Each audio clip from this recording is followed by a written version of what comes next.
Seri Pelangi di Langit Singosari. Bara di Atas Singgasana. Audiobook, novel silat. Cerita, Esa Mintarja. Bab 68. Wajah si Rajasa terbelalak karenanya. Katanya, kau memang sombong seperti ayahmu. Baiklah, jika kau memang tidak mempunyai pesan yang lain, aku akan segera membunuhmu. Aku dapat memukul kepalamu sampai hancur, atau dadamu sehingga seluruh isi tubuhmu akan rontok. Akibatnya sama saja bagimu. Kau akan mati. Kenapa ayahanda tidak mempergunakan cara seperti yang sudah ayahanda lakukan? Sudah berapa orang yang mati terbunuh oleh keris Empu Gandring ini? Dada Ken Arok tiba-tiba berdesir tajam. Dilihatnya keris Empu Gandring yang terletak di tangan Sumekar yang sudah membeku. Namun tiba-tiba terbayang di wajahnya keris yang itu jugalah yang telah mengakhiri hidup pembuatnya. Tanpa disadarinya ia mulai berangan-angan. Dan tanpa dikehendakinya tiba-tiba bayangan Empu Gandring itu bagaikan hadir di longkangan itu. Ketika ia memandang wajah Pangalasan yang mati itu, seakan-akan ia melihat kembali wajah Empu Gandring yang menyeringai menahan sakit ketika tiba-tiba saja ia menusuk lambungnya dengan keris itu. Dan tiba-tiba saja terbayang di wajah Anusapati itu wajah ayahandanya, "Aku Tunggul Ametung." "Pergi, pergi," Ken Arok tiba-tiba berteriak. Namun suaranya tenggelam di dalam ledakan guruh yang keras. Anusapati menjadi termangu-mangu sejenak. Namun perlahan-lahan timbul pula gejolak di dalam hatinya. Jika ayahandanya terbunuh dan meninggalkan seorang anak laki-laki saja, maka apakah anak laki-laki itu akan menyerahkan dirinya pula untuk dibunuh? Dan kemudian jika Anusapati sudah terbunuh, bagaimanakah nasib anak laki-lakinya? Ketika Anusapati teringat kepada anak laki-lakinya, yang tentu merupakan duri pula bagi Sri Rajasa, terasa hatinya menjadi berdebar-debar. Namun dalam pada itu Sri Rajasa sudah menggeram, "Aku bunuh kau ular kecil yang berbisa. Aku bunuh kau dengan semua keturunanmu." Anusapati menjadi semakin berdebar-debar.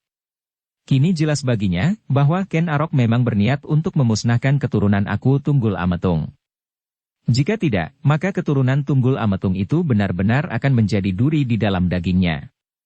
Dan sudah terucapkan, bahwa Ken Arok yang bergelar Sri Rajasa itu memang akan membunuhnya dan keturunannya.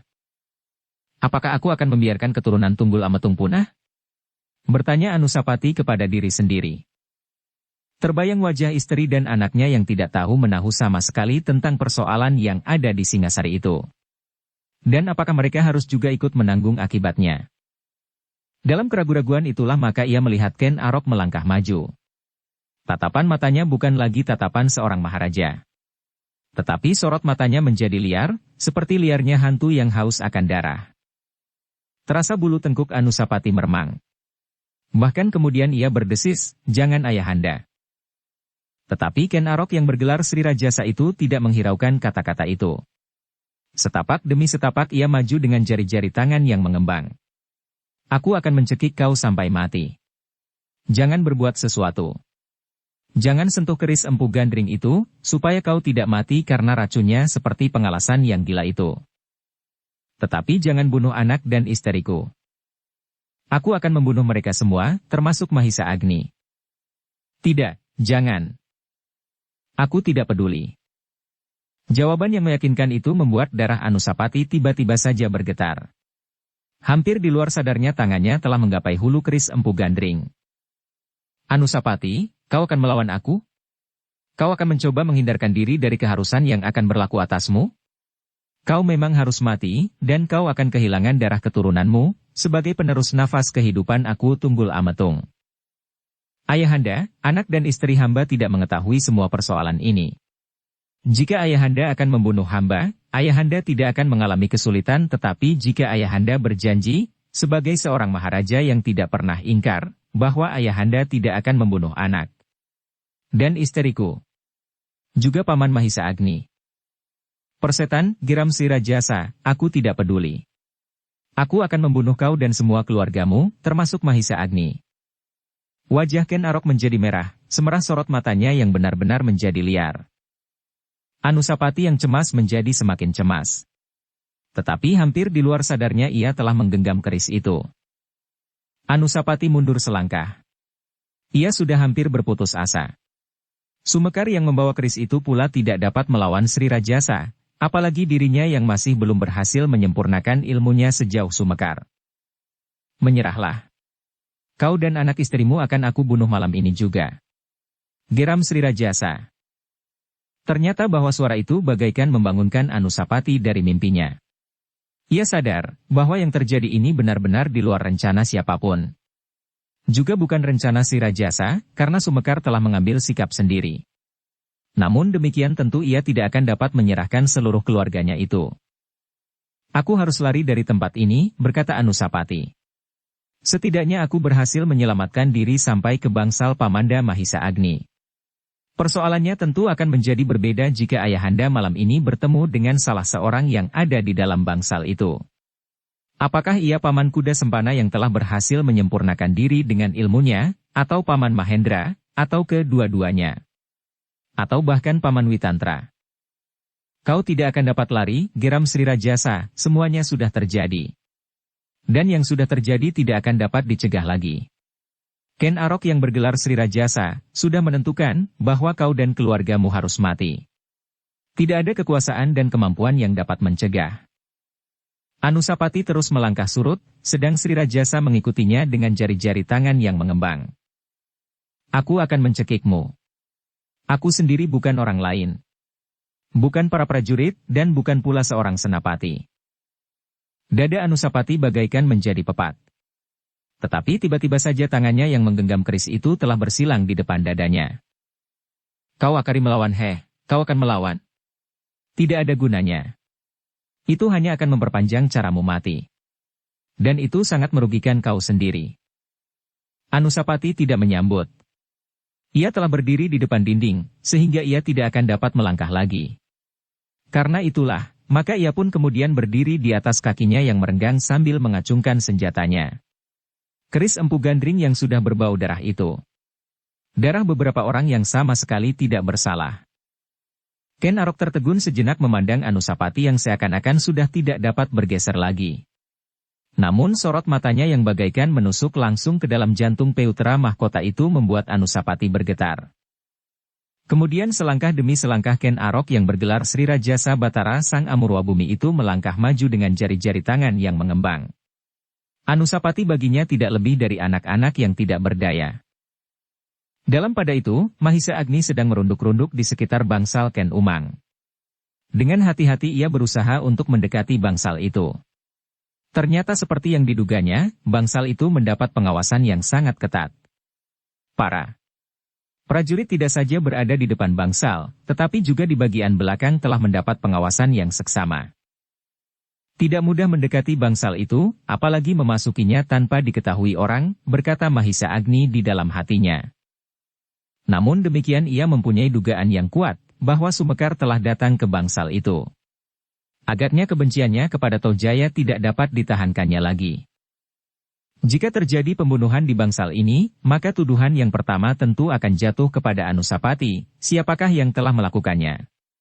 Bahkan seandainya pelakunya tertangkap, maka tentu Anusapatilah yang disangka telah meminjam tangan untuk membinasakan Tohjaya dan barangkali juga Ken Umang, berkata Mahisa Agni di dalam hati, dan itu sangat merugikan perjuangan Anusapati. Karena setiap orang akan menyangka bahwa Anusapati telah melakukan perbuatan yang terkutuk itu untuk mempertahankan kedudukannya. Karena itulah maka Mahisa Agni mencoba untuk berusaha menemukan Sumekar di sekitar bangsal itu. Tetapi beberapa lamanya ia berada di sekitar bangsal itu, ia sama sekali tidak melihat sesosok bayangan pun. Ia telah berada di bagian belakang bangsal itu, yang menurut dugaannya adalah satu-satunya jalan untuk memasuki longkangan. Namun Mahisa Agni tidak melihat seseorang, ia tidak melihat Sumekar memasuki longkangan, atau berada di dalam longkangan itu. Apakah ia tidak datang kemari? Bertanya Mahisa Agni di dalam hatinya. Tetapi untuk beberapa lamanya Mahisa Agni masih menunggu. Ia masih mengharap bahwa ia dapat menemukan Sumekar di sekitar tempat itu. Mungkin ia tidak segera memasuki daerah ini, katanya di dalam hati, atau barangkali Sumekar belum menemukan jalan yang paling baik untuk memasuki daerah ini. Untuk beberapa saat Mahisa Agni masih tetap bersembunyi sambil menunggu. Tetapi beberapa saat kemudian hatinya menjadi cemas.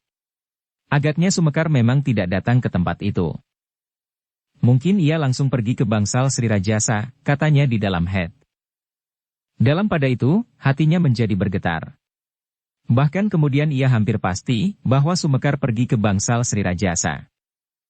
Aku harus menengoknya. Jika benar ia pergi ke sana, mudah-mudahan Anusapati sempat mencegahnya. Ia agaknya dapat dilunakkan oleh Anusapati yang hampir setiap hari dilayaninya seperti muridnya yang paling manja. Sejenak kemudian, maka Mahisa Agni pun berusaha meninggalkan tempat itu. Seperti pada saat ia datang, maka ia pun harus sangat berhati-hati ketika ia melalui beberapa orang prajurit yang mengawasi bagian belakang dari bangsal itu. Ketika Mahisa Agni telah berada agak jauh dengan para penjaga itu, ia pun menarik nafas dalam-dalam, seolah-olah ia terlepas dari terkaman serigala. Namun ia pun segera sadar bahwa sesuatu yang penting sedang menunggunya. Sumekar yang masih belum dapat diketemukannya. Dengan hati-hati sekali Mahisa Agni pun meninggalkan bagian istana yang dihuni oleh Ken Umang dan putra-putranya itu. Dengan penuh kewaspadaan ia meloncati dinding yang memisahkan kedua bagian dari istana Singasari itu. Ketika kemudianlah meloncat turun, maka Mahisa Agni itu pun sudah berada di bagian yang lain dari istana itu. Setiap kali ia harus memperhatikan setiap gerak dan bunyi. Ia sadar bahwa penjagaan halaman istana malam itu diperkuat. Bahkan seperti yang dikatakan oleh Sumekar, beberapa orang senapati telah ikut di dalam penjagaan yang kuat di halaman itu. Mahisa Agni itu pun bergeser semakin maju mendekati bangsal Sri Rajasa. Meskipun bangsal ini tidak dijaga sekuat bangsal Tohjaya, karena Sri Rajasa sendiri yakin akan dirinya dan pengaruhnya, namun Mahisa Agni masih juga harus menembus beberapa bagian yang agak sulit. Namun tiba-tiba Mahisa Agni itu tertegun. Telinga yang tajam mendengar sesuatu berdesir tidak begitu jauh daripadanya. Karena itu, maka ia pun berhenti. Dengan segenap kemampuannya ia berusaha menangkap suara yang semakin lama menjadi semakin dekat. Beberapa saat kemudian ternyata desir yang lembut itu berhenti. Sebagai seorang yang memiliki kemampuan yang melampaui kemampuan manusia biasa, maka Mahisa Agni pun mengetahui bahwa seseorang berada tidak begitu jauh daripadanya. Karena itu, maka Mahisa Agni pun segera mempersiapkan kiri untuk menghadapi setiap kemungkinan. Dengan ketajaman inderanya, ia tahu di mana orang itu berada, sehingga karena itu ia tidak mau menunggu lebih lama lagi. Bahkan ialah yang kemudian bergeser mendekati. Tetapi ternyata bahwa orang itu pun berusaha mendekatinya pula, sehingga dengan demikian Mahisa Agni dapat menduga bahwa orang itu bukannya orang kebanyakan karena orang itu dapat pula mengetahui kehadirannya. Sejenak kemudian Mahisa Agni berhenti, lah sudah dapat mengetahui dengan tepat di mana orang itu berada. Karena itu ketika selembar daun bergetar, tidak sejalan dengan arah angin bertiup Mahisa Agni segera bersiap menghadapi segala kemungkinan. Namun ternyata, ketika sesosok tubuh meloncat dari batik gerumbul dan bersiap dengan tangan bersilang di dada Mahisa Agni menarik nafas dalam-dalam. Orang itu adalah Witantra. "Kau Witantra," desis Mahisa Agni. Witantra pun berdesah lembut. Sambil tersenyum ia berkata, "Untunglah, aku belum lari ketakutan. Jika demikian kau tentu akan mentertawakan. Juga untung bahwa kau tidak segera menyerang aku. Sehingga aku masih sempat bernafas sekarang." Keduanya tertawa tertahan, karena keduanya tetap sadar bahwa mereka sedang menghindarkan diri dari pengamatan para prajurit Singasari yang sedang bertugas. Dalam pada itu, maka Mahisa Agni pun kemudian bertanya tentang Anusapati, apakah Witantra melihatnya? Bukankah ia pergi ke bangsal Sri Rajasa? Jika ia tidak menemukan Sumekar di sana, ia tentu akan bergeser pula. Aku belum melihat keduanya. Sumekar tidak, dan tuanku putra mahkota juga tidak. Jawab Witantra, bahkan aku menyangka bahwa kau adalah Sumekar sebelum kau memperlihatkan diri. Jika demikian Anusapati tentu masih ada di bangsal Sri Rajasa.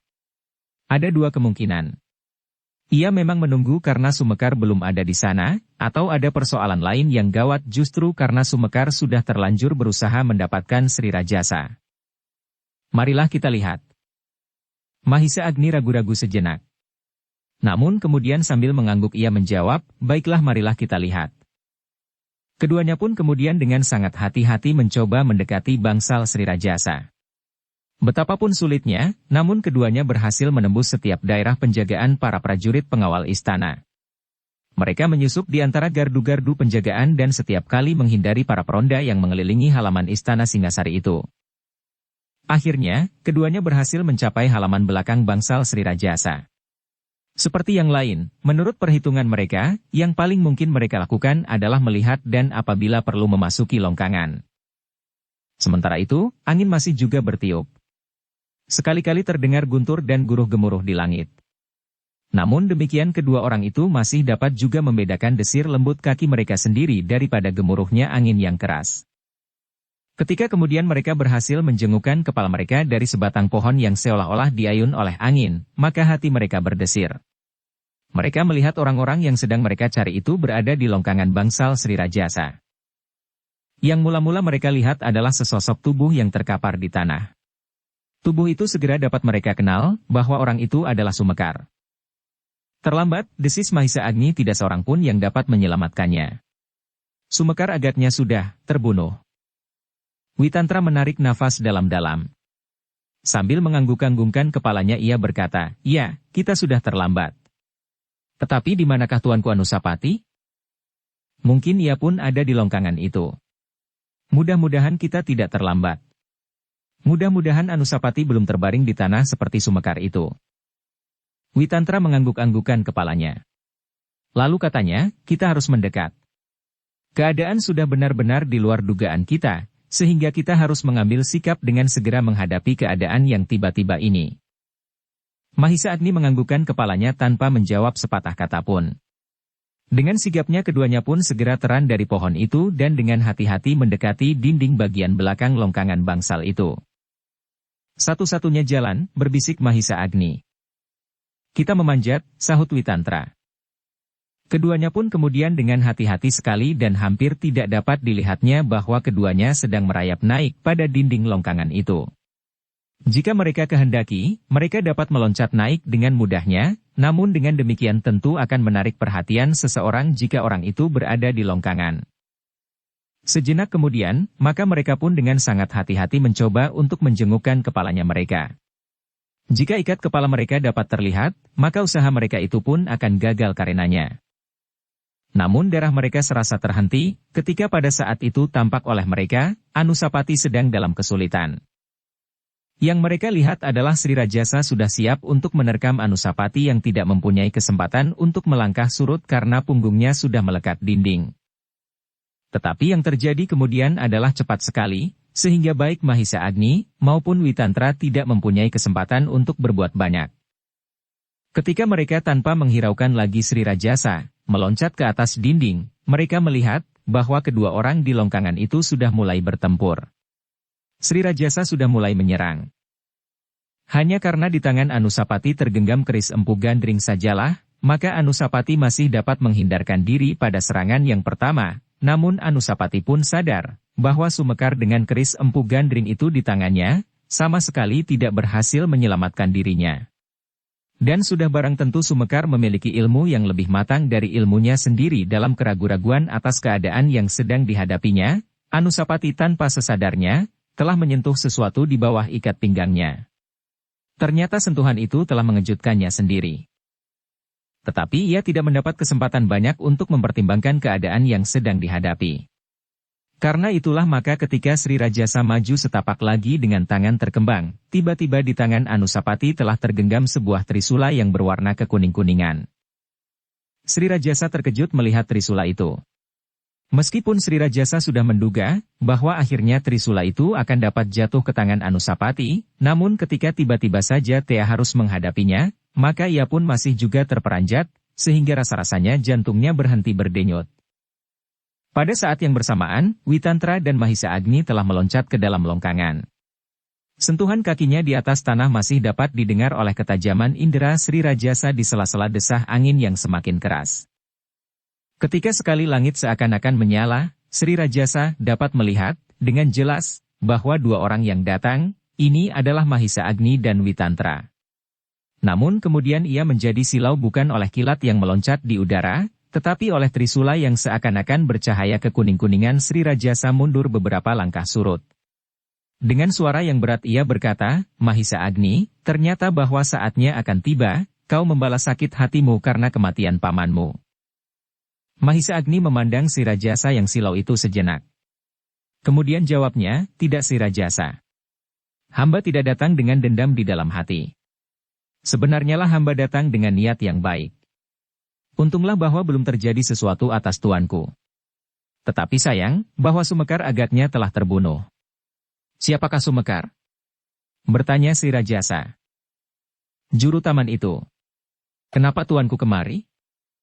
Sri Rajasa mengerutkan keningnya. Katanya, pangalasan dari Batil. Ya, pangalasan dari Batil itu bernama Sumekar. Sri Rajasa memandang tubuh Sumekar yang masih terbaring diam. Kemudian ditatapnya Anusapati yang hanya dapat dilihatnya lamat-lamat, di antara silaunya cahaya Trisula yang masih saja diacukan kepadanya. Dalam keadaan itulah, Sri Rajasa seakan-akan telah dihadapkan pada suatu pengadilan. Di sekitarnya berdiri beberapa orang yang mempunyai kepentingan terhadap dirinya. Mahisa Agni telah kehilangan pamannya Empu Gandring, Witantra telah kehilangan adik seperguruannya, Kebo Ijo yang telah diumpankan sebagai tertuduh pada saat terbunuhnya Aku Tunggul Ametung. Kemudian Anusapati yang agaknya sudah mengetahui pula, apakah yang telah terjadi atasnya. Tuanku, berkata Witantra, barangkali tuanku telah mendengar bahwa hamba memang sudah berada di dalam kota Singasari. Apa maksud kedatanganmu Witantra? Bertanya Sri Rajasa kemudian meskipun sebenarnya ia telah dapat menduga justru karena ia datang bersama Mahisa Agni. Namun ia masih juga melanjutkannya, apakah ada hubungannya dengan kekalahanmu dari Mahisa Agni saat itu? Benar tuanku. Kedatangan hamba memang mempunyai hubungan dengan kekalahan hamba waktu itu. Tetapi bukan untuk melepaskan dendam kepada Mahisa Agni, karena pada waktu itu ia sedang diliputi oleh kesedihan karena pamannya telah terbunuh. Jadi siapakah yang kau cari? Tidak apa-apa tuanku. Hamba hanya ingin melihat Singasari yang sekarang dibandingkan dengan Tumapel yang kecil. Dan barangkali setelah sekian tahun hamba dapat menemukan pembunuh Kebo Ijo yang sebenarnya. Karena sejak semula hamba yakin bahwa Kebo Ijo tidak bersalah. Apakah kau sudah menemukannya? Ampun tuanku. Hamba sudah menemukannya seperti Mahisa Agni juga sudah menemukan pembunuh pamannya. Selain kami berdua agaknya putra mahkota pun telah menemukan pula pembunuh ayahandanya. Ken Arok mengerutkan keningnya.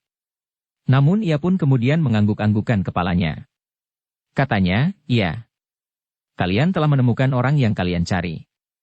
Dan yang kalian cari itu pun telah melihat, bahwa cahaya yang kuning keputih-putihan itu adalah cahaya keluhuran yang akan menjemput aku. Mahisa Agni, Witantra dan Anusapati menjadi termangu-mangu sejenak. Dilihatnya Ken Arok yang bergelar Sri Rajasa itu dengan tatapan mata yang mengandung pertanyaan. Namun Sri Rajasa itu pun tersenyum sambil berkata selanjutnya, kenapa kalian termangu-mangu? Bukankah sudah datang saatnya? Di hadapan cahaya itu aku seolah-olah sudah tidak berdaya lagi. Di dalam bayangan yang silau, aku tidak akan dapat melihat bagaimana ujung keris Empu Gandring itu akan menyentuh kulitku. Benar-benar suatu gabungan yang tidak terlawan bagiku. Keris Empu Gandring yang sakti dan cahaya yang kuning silau itu. Apalagi di sini berdiri orang-orang sakti seperti Mahisa Agni dan Witantra. Tuanku, jangan berhayal terlampau jauh. Sebenarnya lah kami tidak membawa dendam di hati atas kematian-kematian itu. Kami hanya ingin meyakinkan bahwa sebenarnya lah kami telah menemukan pembunuh dari orang-orang yang kami cintai.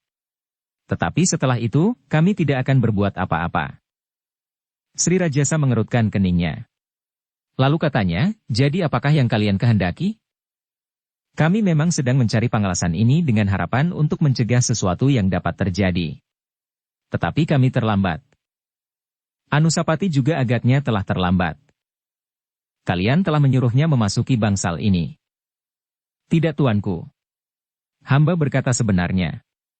Jika kami memang menghendakinya, kenapa kami tidak datang sendiri dengan Trisula itu sekaligus? Namun Ken Arok yang bergelar Sri Rajasa itu pun tersenyum pula. Kesan di wajahnya telah berubah sama sekali. Matanya tidak lagi liar dan wajahnya tidak menjadi bengis. Anusapati, berkata Sri Rajasa, ternyata bahwa semuanya memang harus berakhir. Cerita tentang Sri Rajasa yang berhasil duduk di atas Singasari beralaskan mayat dan darah ini pun memang harus berakhir. Aku tahu, sejak aku duduk di atas Singasari, Aku sudah menduga bahwa singgasana itu bagaikan bara api yang akan membakarku dan akan membakar siapa saja yang akan duduk di atasnya apabila ia memang tidak dilindungi oleh dewa-dewa. Itulah sebabnya, maka sepeninggalku, berhati-hatilah. Tentu tidak ada orang lain yang akan diangkat untuk duduk di atas singgasana itu selain Anusapati. Mudah-mudahan kau mendapat perlindungan Anusapati, sehingga kau tidak mengalami nasib seperti nasibku. Hamba tidak ingin berbuat sesuatu saat ini ayahanda. Biarlah ayahanda tetap duduk di atas singgasana Singasari. Jangan berkata begitu Anusapati. Kau ternyata sudah menyiksa aku dengan sikapmu itu. Aku lebih senang melihat kau marah dan menghujamkan keris itu di dadaku selagi aku silau melihat cahaya trisula itu. Tetapi kau tidak berbuat demikian. Kau berbuat seperti seorang yang berhati putih. Kau seakan-akan tidak mendendam meskipun kau tahu bahwa aku telah membunuh ayahmu yang sebenarnya seperti Mahisa Agni juga seolah-olah tidak mendendam karena aku sudah membunuh Empu Gandring dan juga adik seperguruan Witantra. Kenapa kau tidak bersama-sama dengan Mahisa Agni dan Witantra membunuhku saja? Anusapati tidak dapat menjawab pertanyaan itu. Namun sebenarnya lah nafsunya untuk melihat Sri Rajasa binasa seperti yang menyala sesaat ketika ia melihat Sumekar bertempur melawan Sri Rajasa itu telah lenyap. Anusapati, jangan menyiksa dengan pameran kebesaran jiwa dan keluhuran budi seperti itu. Aku pernah membunuh orang-orang yang aku anggap dapat menghalangi usaha untuk merebut tahta Tumapel waktu itu. Kenapa kau tidak berbuat serupa, membunuh aku, karena selama aku masih ada, aku tidak akan menyerahkan tahta Singasari kepadamu. Ayahanda adalah Maharaja Singasari. Jika memang itu keputusan ayahanda, maka aku akan melepaskan kedudukanku sebagai putra mahkota. Omong kosong. Aku tidak percaya. Di dalam keadaan seperti ini kau memang berusaha menyiksaku, menyakiti hatiku karena aku akan merasa terlampau kecil berhadapan dengan kau yang berjiwa samudra, yang menampung segala macam perasaan di dalam hatimu. Tetapi berbuatlah jujur. Kau tentu ingin melihat aku mati. Tetapi Anusapati menjawab, tidak. Tidak ayahanda. Hamba tidak ingin membunuh. Gila, kau gila dan tidak jujur. Orang gila biasanya berbuat sesuai dengan gerak perasaannya tanpa kendali. Tetapi kau adalah orang gila yang berpura-pura. Anusapati menjadi bingung. Ketika ia memandang Mahisa Agni sejenak, maka dilihatnya keningnya berkerut-merut dalam sekali. Cepat, lakukan. Aku tidak dapat melihat kau dengan jelas. Aku tidak dapat melihat keris itu. Berkata Sri Rajasa. Tetapi Anusapati masih tetap berdiam diri. Anusapati, jangan berdiri saja seperti patung. Sebentar lagi para prajurit di depan bangsal ini akan meronda sampai ke longkangan ini. Lebih baik kau bunuh aku sekarang, selagi suara kita tidak didengar oleh mereka karena angin dan guruh yang terus-menerus. Rupa-rupanya alam pun telah siap membawa jiwaku kembali kepada penciptanya, setelah aku menunaikan tugasku mempersatukan Singasari. Ah, terdengar Anusapati berdesis. Cepat, sekali lagi Sri Rajasa menggeram. Dan tiba-tiba saja Sri Rajasa itulah yang meloncat menyerang Anusapati.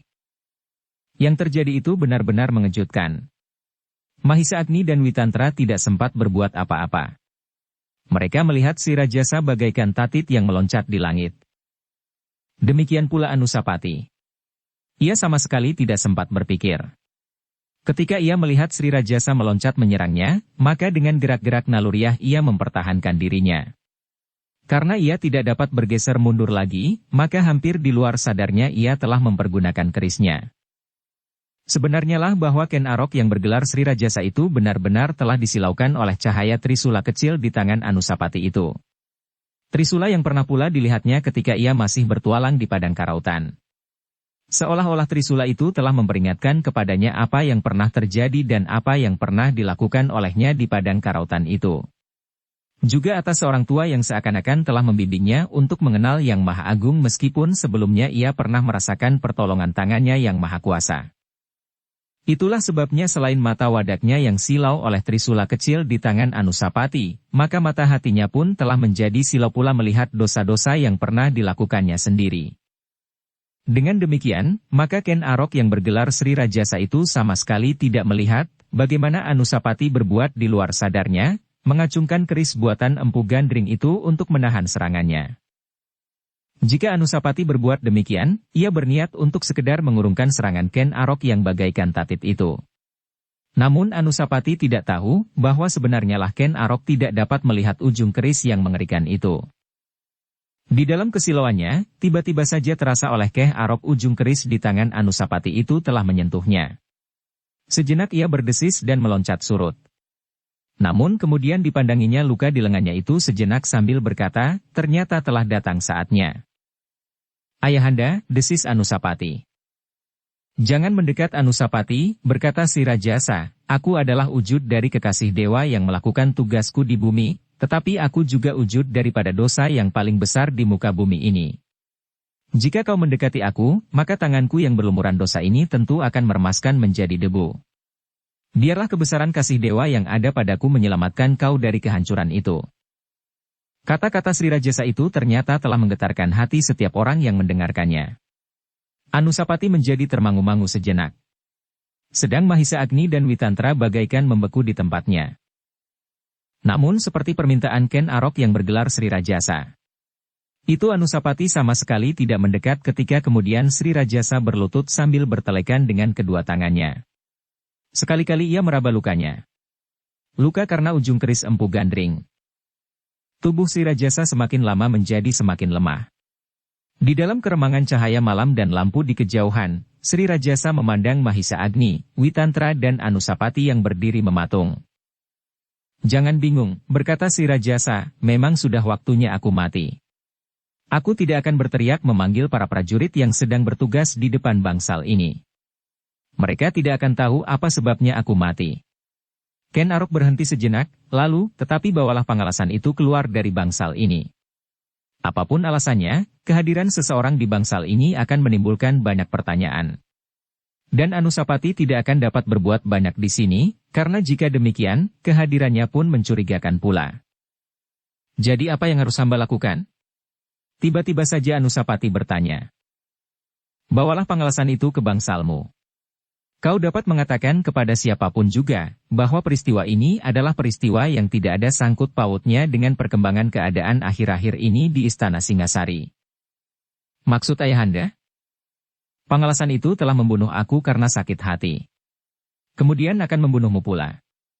Tetapi kau berhasil membinasakannya. Itulah ceritanya. Dan mudah-mudahan orang-orang Singasari mempercayainya dan memberikan hakmu atas tahta, Anusapati. Sebab jika ada yang mencurigaimu memasuki bangsal ini, maka akan timbul persoalan yang berkepanjangan, karena kau tahu, aku mempunyai seorang anak laki-laki yang ingin aku tempatkan di atas tahta pula. Oh, terasa kerongkongan Anusapati menjadi panas. Namun tiba-tiba putra mahkota itu terkejut ketika ia mendengar Sri Rajasa mengumpat, Jahanam, Jahanam kau Anusapati. Tentu kau yang menyuruh pengalasan itu membunuh aku. Agaknya kau sudah tahu rencana yang aku susun sebaik-baiknya untuk membinasakan kau dan Mahisa Agni. Dengar, bahwa Tojaya tidak akan merelakan pembunuhan ini terjadi. Tetapi hamba tidak pernah berusaha dengan sungguh-sungguh untuk membunuh ayahanda. Memang kadang-kadang terbersit ingatan untuk melakukannya. Namun hamba selalu berhasil mengendalikannya. Oh, kepala Ken Arok seakan-akan terkulai. Tubuhnya menjadi semakin lemah. Katanya, ya, kau memang tidak bersalah. Karena itu, lakukanlah pesanku, agar kau tidak dicurigai oleh siapapun. Agaknya memang keturunan Ken Dedes yang pantas untuk menggantikan kedudukanku di Singasari ini. Anusapati tidak segera menjawab. Dipandanginya saja si Rajasa yang semakin lama menjadi semakin lemah. Namun yang tiba-tiba telah mengumpat sekali lagi, oh, kau telah berkhianat Anusapati. Meskipun aku bukan ayahandamu sendiri, tetapi sejak lahir kau berada di bawah asuhanku. Akulah yang memberikan kedudukan kepadamu sebagai seorang putra mahkota. Sri Rajasa yang lemah itu seakan-akan ingin meloncat dan meremas Anusapati menjadi berkeping-keping. Tetapi tubuh itu benar-benar sudah sangat lemah oleh racun yang keras dari keris empu gandring itu. Semakin lama Sri Rajasa, Maharaja di Singasari itu menjadi semakin tidak mampu lagi untuk tetap duduk. Akhirnya, perlahan-lahan Sri Rajasa seakan-akan telah membaringkan dirinya sendiri sambil berkata, aku minta diri. Tidak ada yang pantas menunggui kematianku selain kau Anusapati. Kau yang berjiwa samudra dan berhati seputih kapas. Namun kemudian, tetapi, justru itulah yang menyiksaku, yang membuat aku ingin membunuhmu sekarang. Suaranya mulai surut, lalu, jangan mendekat Anusapati. Tungguilah aku dari kejauhan. Sarungkan trisulamu supaya aku dapat menatap wajahmu, karena, trisula itu membuat mataku bagaikan buta. Anusapati ragu-ragu sejenak. Namun ketika Mahisa Agni mengangguk-anggukan kepalanya, maka trisula itu pun disarungkannya juga. Sri Rajasa bergumam, terima kasih. Aku minta diri. Tetapi jangan mendekat. Jangan sampai tersentuh jari-jari tanganku. Anusapati melangkah maju. Tetapi ia tidak dapat mengabaikan pesan Sri Rajasa. Sejenak kemudian Sri Rajasa itu menyilangkan tangan di dadanya. Matanya pun terpejam dan mulutnya terkatup rapat. Bahkan bibirnya tampak bagaikan tersenyum, seperti juga bibir Sumekar yang terbaring tidak jauh dari Sri Rajasa itu. Pada saat terakhir masih terdengar suara Sri Rajasa lamat-lamat. Jahanam kau Anusapati, kau telah berhasil merebut tahta yang aku sediakan buat Toh Jaya. Namun sejenak kemudian ia berdesah, hanya kau yang pantas menggantikan kedudukanku Anusapati. Hanya kau. Aku serahkan kekuasaan Singasari sepenuhnya kepadamu, kepada keturunan Ken Dedes yang memiliki pertanda langsung dari dewa-dewa bahwa ia akan menurunkan Maharaja bagi Singasari. Bukan Ken Umang. Bukan Toh Jaya tetapi Anusapati. Ken Arok yang bergelar Sri Rajasa itu sudah berbaring bagaikan tidak bernyawa lagi. Namun masih terdengar suaranya meskipun bibir itu sudah tidak bergerak, Anusapati, kau adalah jahanam yang pantas menjadi seorang Maharaja. Anusapati yang berdiri tegak itu masih termangu-mangu, hatinya tersentuh juga mendengar kata-kata Sri Rajasa yang seakan-akan tidak diucapkan oleh mulutnya. Dan Anusapati pun memang tidak dapat ingkar, bagi Sri Rajasa, ia adalah jahanam yang akan menggantikan kedudukannya. Tidak ada orang lain yang lebih berhak daripada dirinya untuk menggantikan kedudukan Sri Rajasa pada waktu itu. Dalam pada itu, longkangan itu pun menjadi sepi. Dengan hati yang tegang mereka memperhatikan Sri Rajasa yang terbaring diam dengan tangan bersilang di dada dan mata terpejam. Namun tiba-tiba saja terasa dada ketiga orang itu bergetar. Mereka dapat melihat dengan jelas, bahwa dari ubun-ubun Ken Arok itu seakan-akan meluncur perlahan-lahan sebuah cahaya yang berwarna kemerah-merahan. Bagaikan gumpalan warna yang sangat ringan, maka cahaya yang kemerah-merahan itu pun terapung di udara dan sejenak kemudian seolah-olah dihembus oleh mulut bumi, sehingga cahaya itu pun terbang ke angkasa. Semakin lama semakin tinggi dan akhirnya hilang di kebiruan wajah langit. Mahisa Agni menarik nafas dalam-dalam. Sudah pernah ia melihat cahaya itu di ubun-ubun Ken Arok yang bergelar Sri Rajasa. Agaknya memang sudah datang saatnya Ken Arok yang kemudian bergelar Sri Rajasa Batara Sang Amurwa Bumi itu kembali ke asalnya setelah beberapa lama ia melakukan tugasnya di bumi.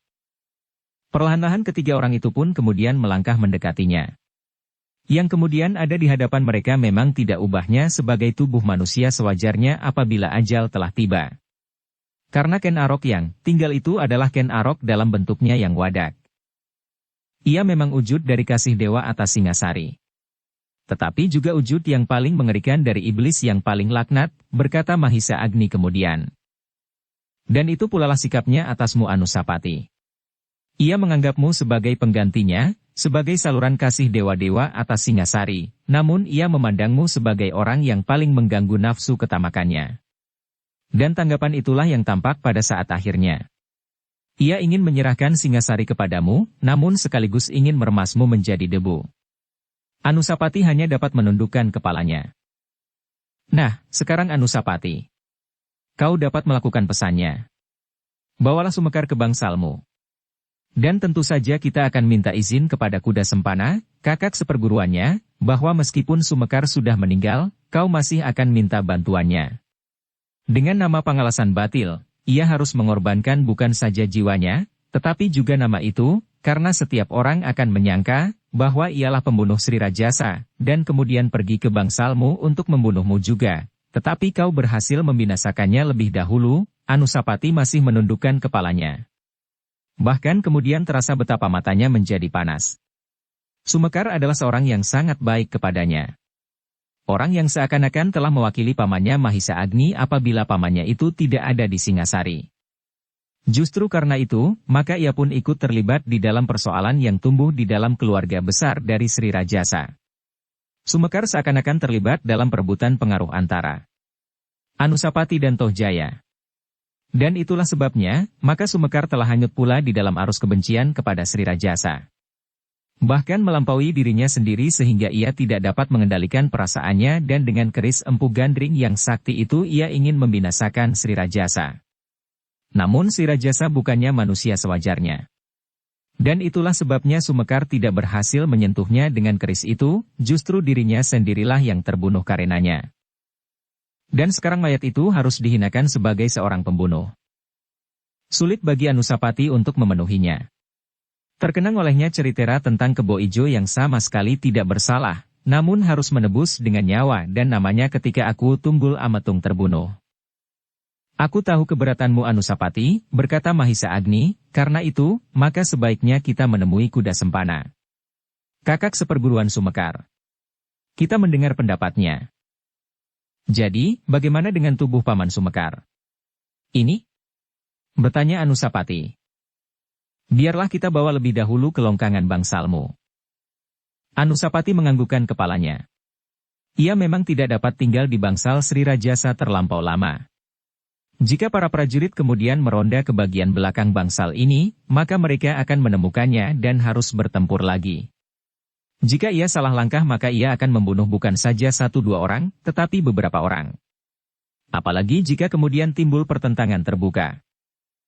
Baiklah Paman, berkata Anusapati kemudian, aku akan mencoba membawa tubuh Paman Sumekar. Tentu cukup berat. Kami akan membantumu. Jika kita tidak harus menyusup di antara pengawasan para prajurit, maka tidak akan terlampau sulit kiranya tetapi sekarang kita harus menerobos pengawasan para prajurit.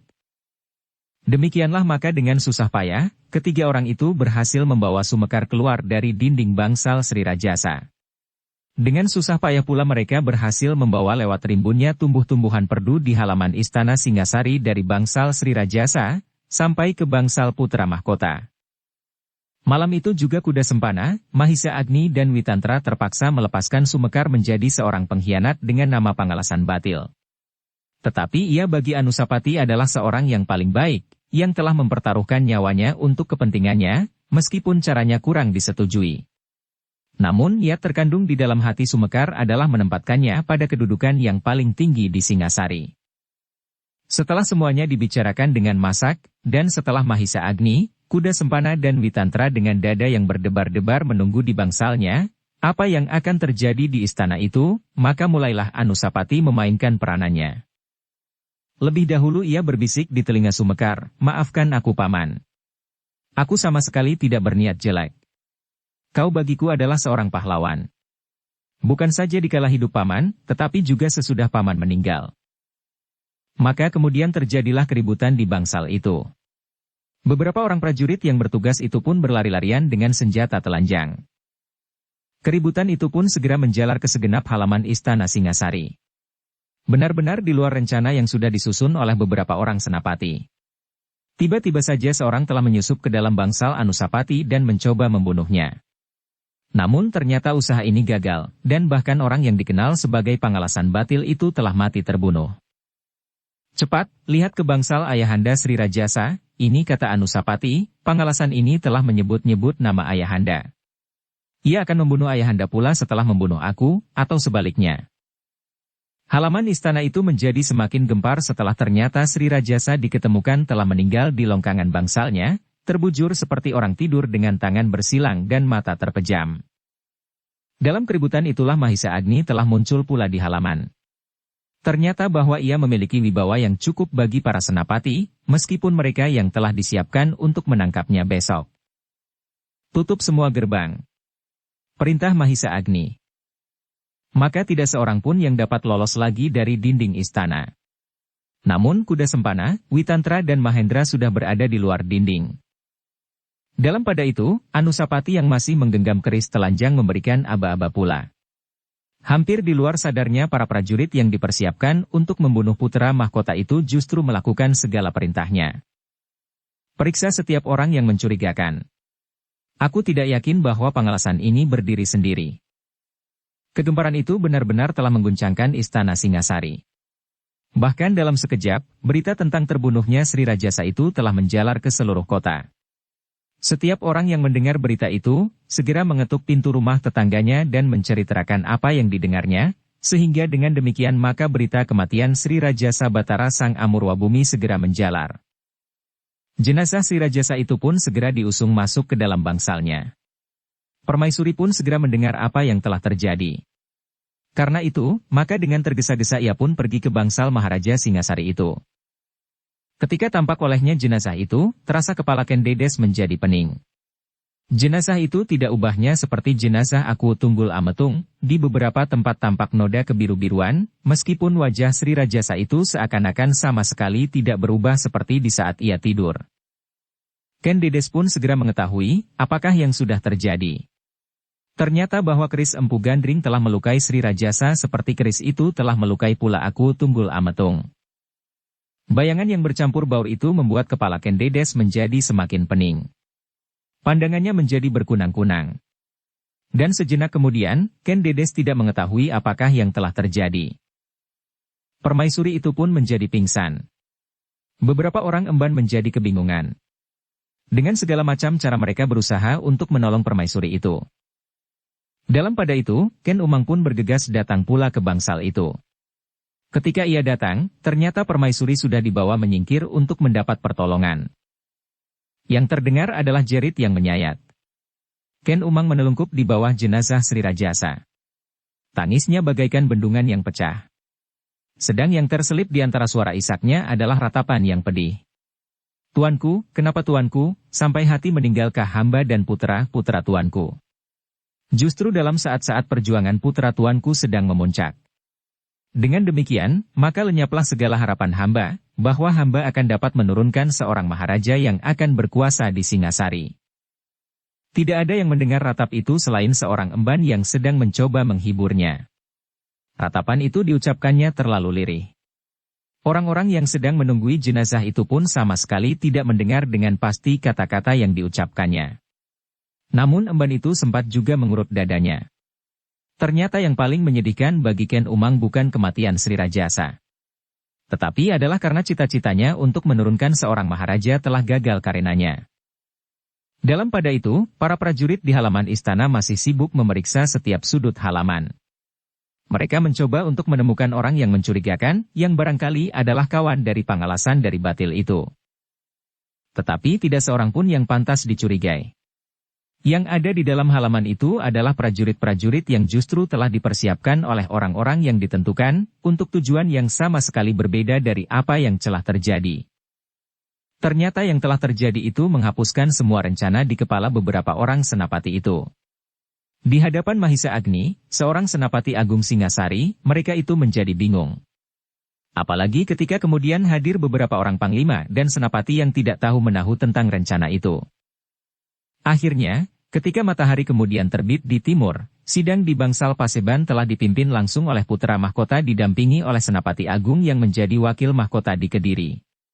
Di dalam sidang itu telah ditetapkan kesimpulan bahwa seorang pengalasan telah membunuh Sri Rajasa dan kemudian berhasil dibunuh oleh Anusapati, putra mahkota Singasari.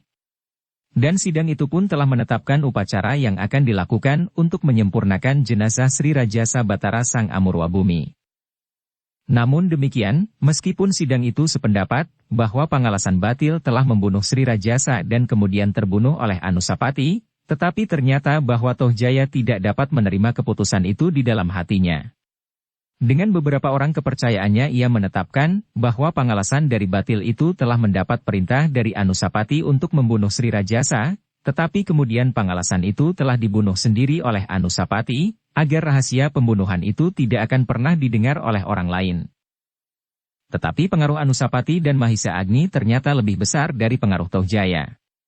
Karena itulah kemudian para pimpinan pemerintahan menetapkan, Anusapati menggantikan kedudukan ayahanda Sri Rajasa Batara Sang Amurwabumi yang telah gugur di dalam jabatannya. Dalam pada itu, dengan diam-diam Anusapati berhasil menyingkirkan tubuh Sumekar yang telah mengorbankan segalanya untuknya.